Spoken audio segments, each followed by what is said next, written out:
അസ്സലാമലൈക്കും, നമസ്കാരം. എല്ലാ കൂട്ടുകാർക്കും പുതിയ വീഡിയോയിലേക്ക് സ്വാഗതം. അപ്പം ഇന്നിതാ ഉച്ചക്കത്തെ കുറച്ച് വിശേഷങ്ങളാണ് ഞാൻ കാണിക്കുന്നത്. ഇന്ന് നാടൻ കൈപ്പക്കയും പിന്നെ നല്ല ഫ്രഷ് അയലയും കിട്ടിയിട്ടുണ്ട്. അപ്പോൾ അയല നമുക്ക് ഫ്രൈ ചെയ്യാം, കൈപ്പക്ക നമുക്ക് തേങ്ങ വറുത്തരച്ച് കറി വെക്കാം. അതെങ്ങനെയാണെന്ന് എല്ലാവർക്കും നിശ്ചയുണ്ട്, എന്നാലും ഞാൻ വെക്കുന്നത് എങ്ങനെയാണെന്ന് കാണിച്ചു തരാം. അപ്പോൾ ഇതാ അയലൊക്കെ ഒന്ന് വൃത്തിയാക്കി എടുക്കട്ടെ. അപ്പോൾ ഇതിന് നമുക്ക് തേങ്ങ വറുത്തെടുത്താലോ. അപ്പോൾ അതിനിതാ തേങ്ങയുടെ ഒരു പൊളി, പിന്നെ ഒരു പൊളി തേങ്ങ, അതിലേക്ക് കുറച്ച് പെരിഞ്ജീരകം, ഒരു ചെറിയ കഷ്ണം പട്ട, ഒരു 5-6 ചെറിയ ഉള്ളിയും വേപ്പിലൊക്കെ ഇട്ടിട്ട് ഒരു 1/4 ടീസ്പൂൺ മഞ്ഞൾപ്പൊടിയൊക്കെ ഇട്ടിട്ട് നമുക്കൊന്ന് ചട്ടിയിൽ എണ്ണ ഒഴിച്ചിട്ട് ഒന്ന് വറുത്തെടുക്കാം. നന്നായി ഒന്ന് വറുത്തെടുക്കാം. നല്ല മൊരിഞ്ഞ് വറുത്ത് നല്ല കളറ് മാറണമെന്നുണ്ടെങ്കിൽ അങ്ങനെയും വറുക്കാം. ഞാനിവിടെ അത്ര കളറ് മാറുന്ന രീതിയിൽ വറുക്കണില്ല കേട്ടോ. അപ്പോൾ ഇതാ ഇങ്ങനെ വറുത്തെടുത്തിട്ട് അതൊന്ന് നമുക്ക് തണുക്കാൻ വെക്കാം. ഇനി നമുക്ക് കൈപ്പക്ക എങ്ങനെ ഞാൻ കറി വെക്കുന്നത്, അതായത് പാവക്ക, കൈപ്പക്ക അങ്ങനെയൊക്കെ പറയും കേട്ടോ. രണ്ട് പേരുകളുണ്ട്. ഞങ്ങൾ കൈപ്പക്ക എന്നാണ് പറയുക.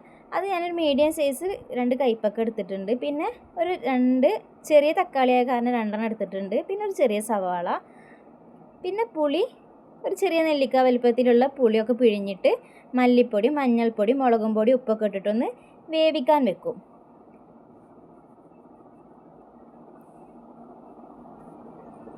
അങ്ങനെ അതവിടെ ഇരുന്ന് വേവുമ്പോഴത്തേന് നമുക്ക് തേങ്ങ അരച്ചെടുക്കാം. നല്ല മയത്തിൽ തേങ്ങ നമ്മൾ അരച്ചെടുക്കണം കേട്ടോ. നല്ല വെള്ളം ഒഴിച്ചിട്ട് അരക്കരുത്.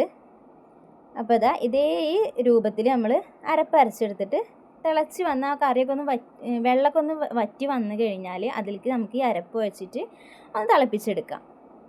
അപ്പോൾ ഇനി അതവിടെ ഇരിക്കട്ടെ. നമുക്കിനി ഇത് തൂമിച്ചെടുക്കാം. അപ്പോൾ അതിന് ഞാനിതാ വെളിച്ചെണ്ണ ഒഴിച്ചിട്ട് അതൊന്ന് കടുക് പൊട്ടിച്ചിട്ട് ചെറിയ ഉള്ളിയും വേപ്പിലൊക്കെ ഇട്ടിട്ടൊന്ന് മൂപ്പിച്ചെടുക്കാം.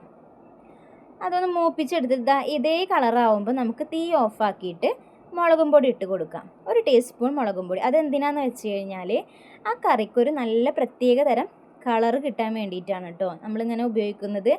അപ്പോൾ നല്ല ഭംഗിയുള്ളൊരു കളറായി കറി മാറും. അപ്പോൾ ഇതാ നല്ല ടേസ്റ്റോട് കൂടിയിട്ടുള്ള പാവക്ക കറി റെഡിയായി. ഇനി നമുക്ക് നല്ല ഫ്രഷ് അയല ഒന്ന് പൊരിച്ചെടുത്താലോ. അതിനിതാ ഞാൻ നിങ്ങൾക്ക് കായം പരട്ടി വെച്ച് ഒരു 5 മിനിറ്റ് വെച്ചിട്ടുണ്ടായിരുന്നു കേട്ടോ. അതിതാ നന്നായി ഇവിടെ പൊരിച്ചെടുക്കുകയാണ്. വെളിച്ചെണ്ണയിൽ വേപ്പിലൊക്കെ ഇട്ടിട്ട് നല്ല ഫ്രഷ് അയലയാണ് കേട്ടോ. വേപ്പിലൊക്കെ ഇട്ട് കഴിഞ്ഞാൽ ഒരു പ്രത്യേക തരം മണമാണ്.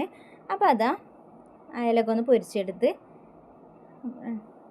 ഒരു ഭാഗം മറിച്ചിട്ട് കൊടുത്ത്, അപ്പോൾ അത് മൊരിഞ്ഞ് വന്നു കഴിഞ്ഞാൽ ഇത് അയലയുടെ തലയാണ് കേട്ടോ. തല സെപ്പറേറ്റ് ആയിട്ട് മുറിച്ച് വെച്ചിട്ടുണ്ടായിരുന്നു. അപ്പോൾ ഇതൊക്കെയാണ് ഇന്നത്തെ ഉച്ചക്കത്തെ വിശേഷങ്ങൾ. അപ്പോൾ ഇതാ ഇന്ന് ഉച്ചക്കത്തെ വിശേഷം കണ്ടില്ലേ. നല്ല നാടൻ കൈപ്പക്ക കറിയും നല്ല ഫ്രഷ് അയലയും കൂട്ടി കഴിക്കാം. അപ്പോൾ നിങ്ങൾക്ക് ഈ വീഡിയോ ഇഷ്ടമായെങ്കിൽ ലൈക്ക് ചെയ്യണം, ഷെയർ ചെയ്യണം, സപ്പോർട്ടും ചെയ്യണം. അപ്പം നമുക്ക് അടുത്ത വീഡിയോയിൽ കാണാം.